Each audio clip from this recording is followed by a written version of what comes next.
Hello guys, welcome back to my channel. ഇന്ന് ഞാൻ നിങ്ങളുടെ മുമ്പിൽ ഒരു അടിപൊളി ബീഫ് റെസിപ്പി ആയിട്ടാണ് വന്നിരിക്കുന്നത്. ഒരു വെറൈറ്റി വേയിലാണ് ഞാനിത് പ്രിപ്പയർ ചെയ്തിരിക്കുന്നത്. നിങ്ങളെല്ലാവരും ട്രൈ ചെയ്ത് നോക്കണം. അപ്പോൾ ഈ എൻ്റെ ചാനൽ സബ്സ്ക്രൈബ് ചെയ്തിട്ടില്ലെങ്കിൽ വേഗം സബ്സ്ക്രൈബ് ചെയ്യണം, സൈഡിലുള്ള ബെൽ ബട്ടൺ അമർത്തണം. അപ്പോൾ stay tuned for the video. ഇതിനു വേണ്ട ഇൻഗ്രീഡിയൻസ് എന്ന് വെച്ചിട്ടുണ്ടെങ്കിൽ 1 കിലോ ബീഫാണ് ചെറുതായിട്ട് മുറിച്ച് വെച്ചിട്ടുണ്ട്. പിന്നെ നമുക്ക് വേണ്ടത് 2 തക്കാളിയാണ്, അത് നന്നായി തന്നെ ചെറുതായി കട്ട് ചെയ്ത് വെച്ചതാണ്. പിന്നീട് നമുക്ക് വേണ്ട മസാലക്കൂട്ടുകളാണ്. അതെന്ന് വെച്ചാൽ മല്ലിപ്പൊടി, മുളക് പൊടി, ഗരം മസാല, മഞ്ഞൾപ്പൊടി, കറുവാപ്പട്ട, ഗ്രാമ്പു, 2-3 വറ്റൽമുളക്. ഇതിന് എത്ര ഞാൻ യൂസ് ചെയ്തതെന്നുള്ളത് താഴത്തെ ഡിസ്ക്രിപ്ഷൻ ബോക്സിൽ ഞാൻ ഇടാം. പിന്നെ വേണ്ടത് നമുക്ക് കറിവേപ്പിലയാണ്. കറിവേപ്പില നമുക്ക് അത്യാവശ്യം നന്നായിട്ട് തന്നെ കറിവേപ്പില വേണം. പിന്നെ നമുക്ക് വേണ്ടത് നമ്മുടെ സബോളയാണ്. സബോള, ബേ ലീഫ് ഞാൻ എടുത്തിട്ടുണ്ട്, ഓൾ സ്പൈസസിൻ്റെ ലീഫ് ഞാൻ എടുത്തിട്ടുണ്ട്. ഇതൊക്കെയാണ്. സബോള നമുക്ക് 2 നന്നായിട്ട് തന്നെ ചെറുതായി കട്ട് ചെയ്തത് വേണം. പിന്നെ നമുക്ക് വേണ്ടത് ചുവന്നുള്ളിയാണ്. ചുവന്നുള്ളിയും ചെറുതായിട്ട് കട്ട് ചെയ്ത് വെച്ചിട്ടുണ്ട്. ഇത് നമ്മൾ അരച്ചെടുക്കാനുള്ള ഇൻഗ്രീഡിയൻസ് ആയതുകൊണ്ട് ഇത് കുറച്ച് ചുവന്നുള്ളി, പിന്നെ വെളുത്തുള്ളി, ഇഞ്ചി, 2 പച്ചമുളക്, ഇതെല്ലാം കൂടെ നമ്മൾ മിക്സിയിലിട്ട് നന്നായിട്ട് അരച്ചെടുക്കണം. പിന്നെ വേണ്ടത് നമുക്ക് തേങ്ങാക്കൊത്താണ്. തേങ്ങാക്കൊത്ത് ഞാൻ ചെറുതായിട്ട് മുറിച്ചെടുത്തിരിക്കുന്നതാണ്. ഒരു തേങ്ങ എടുത്തിട്ടില്ല, അതിനും കുറവാണ് എടുത്തിരിക്കുന്നത്. പിന്നെ നമുക്ക് വേണ്ടത് ഇഞ്ചി, ഇത് ചെറുതായിട്ട് അരിഞ്ഞെടുക്കണം. പിന്നെ വേണ്ടത് പെരിഞ്ചീരകവും കുരുമുളകും ഉലുവയും കൂടെ ഉള്ളതാണ്. ഇത് സ്പെഷ്യൽ റെസിപ്പി ആയിട്ടാണ് ഞങ്ങൾ ഉലുവയൊക്കെ എടുത്തിരിക്കുന്നത്. ഇത് നമുക്ക് എങ്ങനെയാണെന്ന് ടേസ്റ്റ് ചെയ്ത് നോക്കുമ്പോൾ ഉണ്ടാക്കി നോക്കിയാലേ അറിയത്തുള്ളൂ എങ്ങനെയാണെന്ന്. ഞങ്ങൾ ഓൾറെഡി ഉണ്ടാക്കിയിട്ടുണ്ട്. പിന്നെ നമുക്ക് വേണ്ടത് വെളുത്തുള്ളിയാണ്. വെളുത്തുള്ളി നന്നായി നീളത്തിൽ അരിഞ്ഞിരിക്കുന്നതാണ്. ഇത് നന്നായിട്ട് തന്നെ വേണം. പിന്നെ നമുക്ക് ആവശ്യത്തിനുള്ള കടുക്, ഇത് വെളിച്ചെണ്ണയാണ്, നാട്ടിൽ നിന്ന് തന്നെ കൊണ്ടുവന്ന വീട്ടിലുള്ള ആണ് ഈ കളറ്. പിന്നെ ആണെങ്കിൽ നമുക്ക് വേണ്ട ആവശ്യത്തിനുള്ള ഉപ്പ്, 2-3 ടേബിൾ സ്പൂൺ നെയ്യ്. ഇതൊക്കെയാണ് നമ്മുടെ ബീഫിന് വേണ്ടിയിട്ടുള്ള ഇൻഗ്രീഡിയൻസ്. നമ്മൾ പിന്നെ എന്ന് വെച്ചാൽ പാൻ എടുത്ത് നന്നായി ചൂടാകുമ്പോൾ തന്നെ എണ്ണ ഒഴിച്ച് കൊടുക്കണം. പിന്നെ ആണെങ്കിൽ എണ്ണ ചെറുതായിട്ടൊന്ന് ചൂടാകുന്നത് വരെ വെയിറ്റ് ചെയ്തതിന് ശേഷം നമുക്ക് അരയ്ക്കാനുള്ള ഇൻഗ്രീഡിയൻസ് ആദ്യം വഴറ്റിയെടുക്കാം. പിന്നെ അതിനകത്തേക്ക് നമുക്ക് പച്ചമുളകും വെളുത്തുള്ളിയും ഇഞ്ചിയും ചെറിയ ഉള്ളിയും കൂടെ നമ്മൾ ആദ്യം ആഡ് ചെയ്ത് കൊടുത്ത് വഴറ്റാൻ വേണ്ടി എടുക്കണം. അത് ചെറിയ തീയിൽ വേണം വഴറ്റാൻ വേണ്ടി വെക്കാൻ വേണ്ടി. ജസ്റ്റ് ഒന്ന് കളർ ഷെയ്ഡാകുമ്പോൾ തന്നെ നമുക്ക് സ്പൈസസ് ആഡ് ചെയ്ത് കൊടുക്കണം. നമ്മൾ എടുത്ത് വെച്ചിരിക്കുന്ന പെരിഞ്ചീരകവും കുരുമുളകും ഉലുവയും കൂടി ഇട്ടിട്ട് പിന്നെ നമ്മൾ നന്നായിട്ട് തന്നെ കുറച്ച് നേരം ഇളക്കി കൊടുക്കണം. ഇടയ്ക്ക് ഞാൻ കുറച്ച് ഉപ്പ് ഇട്ട് കൊടുക്കുന്നുണ്ട്. അത് പെട്ടെന്ന് ഇതാവാൻ വേണ്ടിയാണ്, മൂത്ത് കിട്ടാൻ വേണ്ടിയാണ് നമ്മൾ ഇട്ട് കൊടുക്കുന്നത്. പിന്നെ നമ്മൾ അതിനകത്തേക്ക് തന്നെ വറ്റൽമുളക് ആഡ് ചെയ്ത് കൊടുക്കണം. വറ്റൽമുളകും വീണ്ടും നമ്മൾ ഇതും എല്ലാം ഒപ്പത്തിനൊപ്പം നമ്മൾ ഇളക്കണം. പ്രത്യേകം ശ്രദ്ധിക്കുക, ലോ ഫ്ലെയിമിലായിരിക്കണം നമ്മൾ ഗ്യാസ് വെക്കേണ്ടത്. പിന്നെ നമ്മൾ അതിനകത്തേക്ക് കറുവപ്പട്ടയും ഗ്രാമ്പും കൂടെ ആഡ് ചെയ്ത് കൊടുക്കണം. എന്നിട്ട് നമ്മൾ നന്നായിട്ട് എല്ലാം ഒന്ന് ജസ്റ്റ് മൂക്കുന്നിടം വരെ നന്നായിട്ട് തന്നെ ഇളക്കി കൊടുത്തുകൊണ്ടിരിക്കണം. ഇപ്പോൾ ഇത് ഏകദേശം പാകമായിട്ടുണ്ട് എന്ന് തോന്നുന്നു.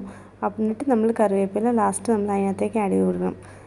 പിന്നെ കറിവേപ്പിലയും കൂടെ ആഡ് ചെയ്ത് കൊടുത്തിട്ട് കറിവേപ്പില ജസ്റ്റ് ഒന്ന് ഫ്രൈ ആവുന്നിടം വരെ നമ്മൾ വെയിറ്റ് ചെയ്യണം. നന്നായിട്ട് തന്നെ ഇളക്കി കൊടുത്തോണ്ടേ ഇരിക്കണം, അല്ലെങ്കിൽ അടി പിടിക്കും.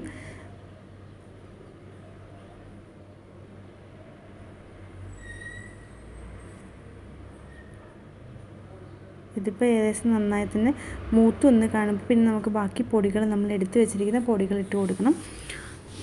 അപ്പോൾ നന്നായിട്ട് മൂത്തപ്പോൾ ഞാൻ ഫുള്ള് പൊടി ഇട്ട് കൊടുത്തിട്ടുണ്ട്. ഇതെല്ലാം കൂടെ നല്ല മൂത്ത ഒരു മണം, നല്ലൊരു സ്മെല്ല് നമുക്ക് ഫീൽ ചെയ്യുന്നുണ്ട്. പിന്നെ ആണെങ്കിൽ നമ്മളിത് തണുക്കാൻ വെക്കണം. ഇത് ഗ്യാസ് ഓഫ് ചെയ്ത് തണുക്കാൻ വെച്ചിട്ട് പിന്നെ നമ്മൾ ഇത് അരച്ചെടുക്കണം. അപ്പം ഇതിപ്പോൾ ഏകദേശം നന്നായി തന്നെ മൂത്തു. ഇനി നമുക്കൊന്നും നോക്കണ്ട. ഇപ്പോൾ കുറച്ച് നേരം തന്നെ നമുക്ക് തണുപ്പിക്കാൻ വെക്കാം. എന്നിട്ട് വേണം നമുക്കിത് അരച്ച് നല്ല പേസ്റ്റ് രൂപത്തിൽ തന്നെ അരച്ച് കഴിഞ്ഞാലേ ഇതാവത്തുള്ളൂ. അപ്പോൾ നമ്മളിത് ഇനിയിപ്പോൾ അരയ്ക്കാൻ വേണ്ടി നമുക്കത് ജാറിലേക്ക് ഇടാം. എന്നിട്ട് നമുക്കിത് നന്നായിട്ട് ഇത് അരച്ചെടുക്കണം. കുറച്ചൊരു അല്പം വെള്ളം കൂടി ചേർത്തിട്ട് മാത്രമേ ഇത് അരയ്ക്കാവുള്ളൂ. ഇതിനകത്തുള്ള മസാലാസ് തന്നെ കംപ്ലീറ്റ് ആയിട്ട് എടുത്തിട്ട് നമ്മൾ അരയ്ക്കണം. ഈ ഒരു കൺസിസ്റ്റൻസിയിലാണ് നമുക്ക് അരച്ച് കിട്ടേണ്ടത്. ഇനി നമുക്കൊരു കുക്കർ എടുത്ത് ചൂടാക്കിയതിന് ശേഷം നമുക്ക് അതിനകത്തേക്ക് 2 ടേബിൾ സ്പൂൺ നെയ്യ് ആഡ് ചെയ്ത് കൊടുക്കാം. നെയ്യ് നന്നായിട്ട് ആയതിന് ശേഷം നെയ്യിലേക്ക് നമ്മൾ ഈ ബീഫ് ഇട്ട് കൊടുക്കണം. എന്നിട്ട് നമ്മൾ ജസ്റ്റ് ഒന്ന് ഇളക്കി ആ നെയ്യെല്ലാം ബീഫിൽ പറ്റുന്ന രീതിയിൽ നന്നായിട്ടൊന്ന് ഇളക്കി കൊടുക്കണം. എന്നിട്ട് നമ്മൾ മുറിച്ച് വെച്ചിരിക്കുന്ന തക്കാളി ആഡ് ചെയ്ത് കൊടുക്കണം.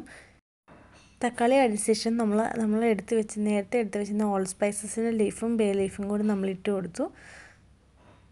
അത് നന്നായിട്ട് ജസ്റ്റ് ഒന്ന് ക്രഷ് ചെയ്തിട്ടിടുവാണെങ്കിൽ അതായിരിക്കും നല്ലത്. പിന്നെ അത് കഴിഞ്ഞ് നമ്മൾ അരിഞ്ഞ് വെച്ചിരിക്കുന്ന നമ്മൾ സബോളയും പിന്നെ നമ്മൾ എടുത്ത് വെച്ചിരിക്കുന്ന കറിവേപ്പിലയും കൂടി ഇട്ട് കൊടുത്തു. ഈ സമയത്ത് നമ്മൾ തേങ്ങാക്കൊത്തും കൂടെ നമ്മൾ ആഡ് ചെയ്ത് കൊടുക്കണം. ഇനി നമ്മൾ അരച്ച് വെച്ചിരിക്കുന്ന മസാല കംപ്ലീറ്റ് ആയിട്ട് ഇട്ട് കൊടുക്കണം. നമ്മൾ വെള്ളം ഒട്ടും ചേർക്കുന്നില്ല, വെള്ളം കൂട്ടിയാണ് അരച്ചതുകൊണ്ട് തന്നെ അത് മാത്രം, അല്ലാണ്ട് വേറെ ഒന്നും നമ്മൾ എടുക്കുന്നില്ല. അവസാനം ആ ജാറിലുള്ള അല്പം വെള്ളം കൂടെ ആഡ് ചെയ്തിട്ട് നമ്മൾ അതും കൂടെ ഒഴിച്ചാൽ മതി. വേറെ വെള്ളമൊന്നും നമ്മൾ ആഡ് ചെയ്ത് കൊടുക്കേണ്ട ആവശ്യമില്ല. കാരണം ബീഫ് വേവാനുള്ള വെള്ളം അതിൽ തന്നെ ബീഫിൽ തന്നെ ഉണ്ട്. അപ്പോൾ വെള്ളം തന്നെ ഇറങ്ങിക്കോളും. അതുകൊണ്ട് നമ്മൾ വേറെ വെള്ളം ഒന്നും ആഡ് ചെയ്യേണ്ട ആവശ്യമില്ല. മസാല എല്ലാം ഒന്ന് നന്നായിട്ട് ഇളക്കണം. ഇളക്കിയതിന് ശേഷം ആവശ്യത്തിനുള്ള ഉപ്പ്, അത് ഓരോരുത്തരുടെ ഇതനുസരിച്ച് നമ്മൾ ഉപ്പിട്ട് കൊടുക്കണം.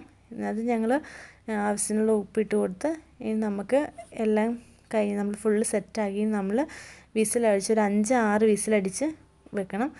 അവസാനം ഏറ്റവും മണ്ടയിലായിട്ട് നമ്മൾ കുറച്ച് നെയ്യ് ആഡ് ചെയ്ത ശേഷം കുക്കറിൻ്റെ അടപ്പ് വെച്ച് നന്നായി ടൈറ്റ് ചെയ്ത് അടച്ച് നമ്മൾ വിസിലിട്ടിട്ട് നമ്മൾ വെയിറ്റ് ചെയ്യണം. 6 അടിക്കുന്നത് വരെ നമ്മൾ വെയിറ്റ് ചെയ്യണം. ലോ ഫ്ലെയിമിലാണ് വെക്കേണ്ടത്, പ്രത്യേകം ശ്രദ്ധിക്കണം.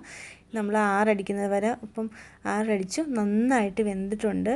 ഇനി നമ്മൾ ഇത് ശരിക്കും പറഞ്ഞാൽ വെള്ളം നമ്മൾ കുറച്ച് പറ്റിച്ചെടുക്കുകയാണ് ചെയ്യേണ്ടത്. ഇതിപ്പോൾ നമുക്ക് ബീഫിൽ നിന്ന് തന്നെ ഇറങ്ങിയ വെള്ളമാണ്, നമ്മൾ ഒട്ടും ആഡ് ചെയ്ത് കൊടുത്തിട്ടില്ല. അതിന് വേണ്ടി പറ്റിക്കാൻ വേണ്ടി നമ്മളൊരു പാൻ എടുത്ത് ചൂടാക്കി വെക്കണം. എന്നിട്ട് നമ്മൾ അതിനകത്തേക്ക് ഈ വേവിച്ച് വെച്ച ഇറച്ചി കംപ്ലീറ്റ് അതിനകത്തേക്ക് ആഡ് ചെയ്ത് കൊടുക്കണം. ഇറച്ചി ആഡ് ചെയ്ത് കൊടുത്തതിന് ശേഷം നന്നായിട്ട് തന്നെ കണ്ടിന്യൂസ് തന്നെ നല്ല തീയിൽ ഇളക്കി കൊടുക്കണം. ഹൈ ഫ്ലെയിമിൽ ഇട്ടിട്ട് വേഗം ഇളക്കി കൊടുത്തുകൊണ്ടിരുന്നാൽ മാത്രമേ അത് നന്നായി പറ്റുള്ളൂ. ഇനി നമ്മൾ ആ സമയത്ത് വേറൊരു പാൻ എടുത്ത് വെച്ച് ചൂടായതിന് ശേഷം എണ്ണ ഒഴിച്ച് കൊടുക്കുക. എണ്ണ ഏകദേശം നന്നായി ചൂടാകുമ്പോൾ തന്നെ നമ്മൾ അതിനകത്തേക്ക് വഴറ്റാനുള്ള ഇൻഗ്രീഡിയൻസ് ആഡ് ചെയ്ത് കൊടുക്കണം. ഇപ്പോൾ ഏകദേശം എണ്ണ നന്നായി ചൂടായിട്ടുണ്ട്. നമ്മൾ കടുക് ഇട്ട് അതിനകത്തേക്ക് കൊടുത്തു. കടുക് നന്നായി പൊട്ടിത്തുടങ്ങുമ്പോൾ തന്നെ നമ്മൾ ചെറിയുള്ളി അരിഞ്ഞ് വെച്ചത് അത് നമ്മൾ ആഡ് ചെയ്ത് കൊടുക്കണം.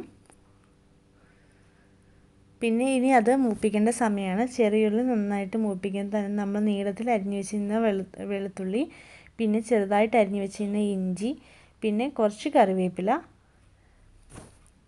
കൂടി ആഡ് ചെയ്ത് കൊടുത്ത് നമ്മൾ വീണ്ടും നന്നായിട്ടൊന്ന് വഴറ്റണം.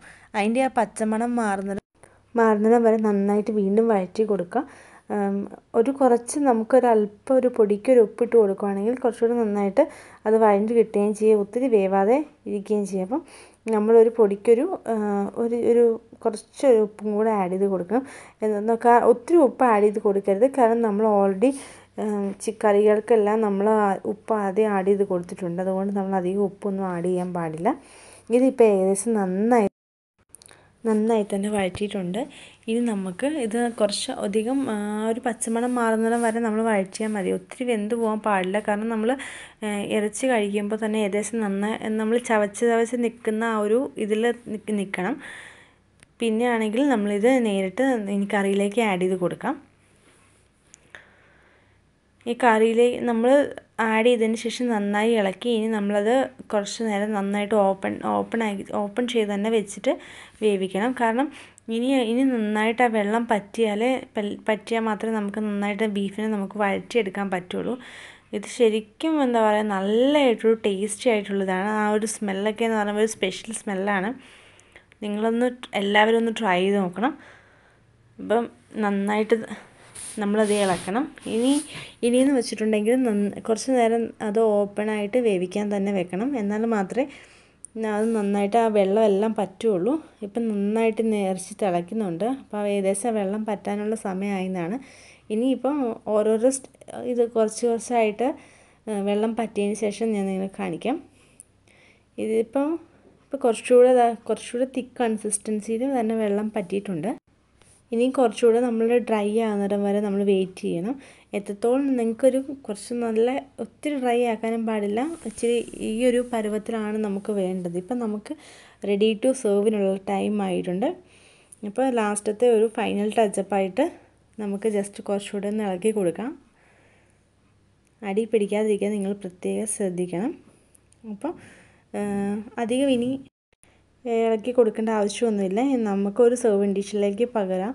ഇപ്പം തന്നെ എനിക്കിതിൻ്റെ മണമൊക്കെ വന്നിട്ട് എനിക്ക് ഓൾറെഡി ഭയങ്കരമായിട്ടും കഴിക്കാനുള്ള ടെൻഡൻസി വരികയാണ്. ശരിക്കും നിങ്ങളെല്ലാവരും ട്രൈ ചെയ്ത് നോക്കണം. അപ്പോൾ ഇനി ഞാൻ കഴിച്ചിട്ട് എനിക്കിനി സംസാരിക്കാൻ പോലും പറ്റത്തുള്ളൂ, അത്രയായിട്ട് വായിക്കൂടെ കൊതി വരുന്നുണ്ട്.